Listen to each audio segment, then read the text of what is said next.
আনি।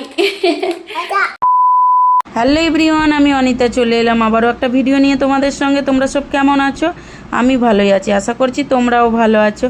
তো চলো, সকালবেলায় দেখো গোলা রুটি বানাচ্ছি। তো মানার জন্য, সবার জন্যই বানাচ্ছি আর কি। মানাকে আগে দেবো সব থেকে, তারপরে ও চলে গেলে আমরা তারপরে আর কি খাওয়া দাওয়া করি।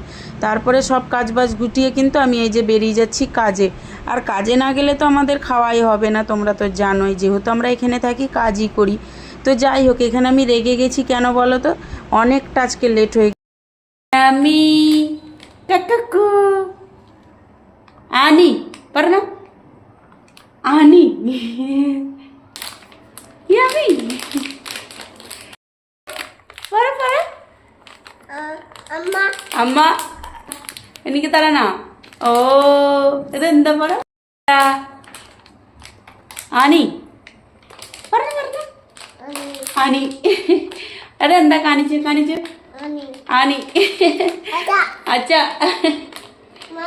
മമ്മി ടാറ്റ പറ തേത്ത നാ ഇതേട്ട് ആനി പറ ആനി ആനി ആന്റി. അമ്മ വെയിറ്റ് ചെയ്ത എത്ര നേരമായി? അമ്മ വെയിറ്റ് ചെയ്യുന്ന അത് പറഞ്ഞു. കൊറേ നേരം നീ എവിടെ ഉണ്ടായി ഇത്ര നേരം? അമ്മനെ കാണാൻ പറ്റുന്നില്ല. എന്തിന് പറഞ്ഞു തീർത്ത എന്തെങ്കിലും? ഞാൻ വർഷയുടെ എത്ര നേരം വെയിറ്റ് ചെയ്തത് പറഞ്ഞു. ഞാൻ വർഷേനെ ഇത്ര നേരം വെയിറ്റ് ചെയ്തറിയോ? അവൾ ഇത്ര നേരം വന്നിട്ട് നീ അവിടെ പോയി കിടക്കണ. ഇത് നോക്കി ഇനി പോണുണ്ടോ അങ്ങോട്ടേക്ക്?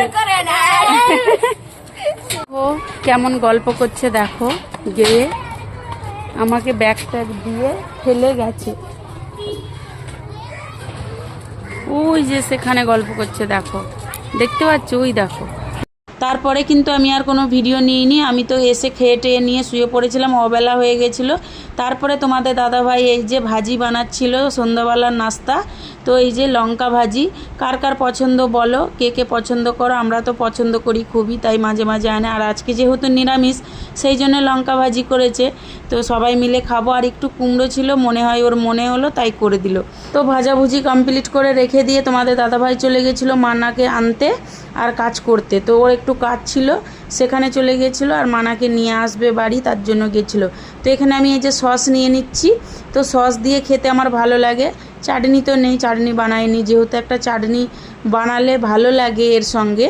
তো আমি চাটনি বানাইনি, যাই হোক সস দিয়ে খাবো। তো এই যে সস আর এই যে ভাজি নিয়ে নিয়েছি। আমি নেবো না, এটা মাকে দেবো, মা খাবে। আর তোমাদের দাদাভাই আসলে আমি খাবো।